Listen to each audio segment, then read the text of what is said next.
Alors, dans le cas d'un document double page, on met des marges différentes à gauche et à droite, en fait. Parce que vous avez ici la reliure du document. Et la reliure du document, c'est un endroit où il ne faut pas mettre de texte trop près. Ben oui, vous voyez, ici, je vous montre l'image d'un livre ouvert. Vous voyez qu'on a un problème. Alors, il y a des exceptions. Hein. Ici, le livre montre exactement l'inverse de ce que je vais expliquer.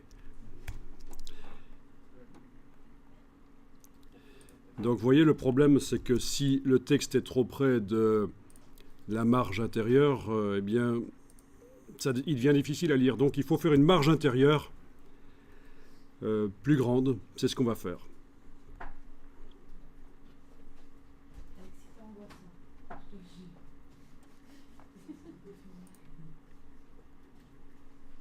Ce sera mieux. Donc, une belle marge intérieure pour éloigner le texte de la reliure qui, sinon, va poser problème pour faire la lecture.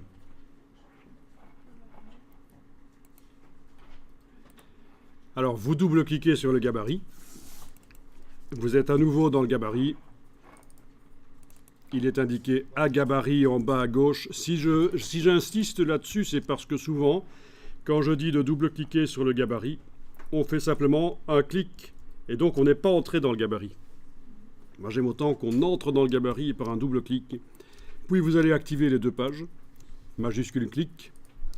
Puis, vous allez modifier les marges et colonnes. Alors, vous allez casser la chaîne. Eh oui, on croirait entendre une chanson de Bruel. En duo avec Gloria Gaynor. Ça va venir, l'année prochaine, en 2018.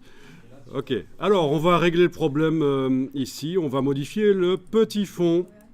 Le petit fond, vous allez pouvoir augmenter. Bon, on était déjà loin avec 20, hein, au lieu de 12,7. Mettez à 24, c'est pas mal. Voire même... oui, 24, c'est bien. C'est des choses qui peuvent se modifier par la suite. De toute façon.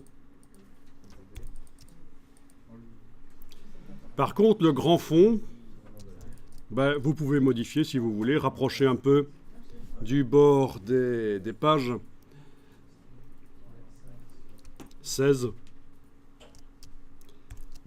Après, ça peut se modifier. 16, ça me paraît peu, mais bon.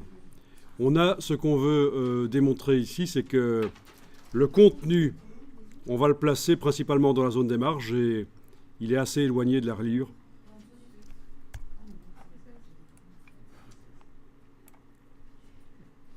Donc 24 en petit fond, 16 en grand fond. Au niveau des marges de tête et de pied, donc le haut et le bas, on peut éventuellement augmenter la marge de pied. Voilà, je vais augmenter à 28 mm. Comme ça, j'ai une zone plus grande. C'est toujours mieux visuellement qu'il y ait en dessous plus d'espace pour asseoir vraiment. Voilà. Donc j'ai un peu foiré là, donc je refais les choses. Donc on avait dit 24-16 en petit fond, 16 en grand fond et 26 de pied. Cliquez sur OK. Et alors on va enregistrer le document. Alors je vous laisse gérer quand vous renommez ou pas le document. Moi je l'enregistre ici en changeant le nom. Et donc quand je double-clique sur n'importe quelle page, on voit que les pages de gauche et de droite ont des marges différentes.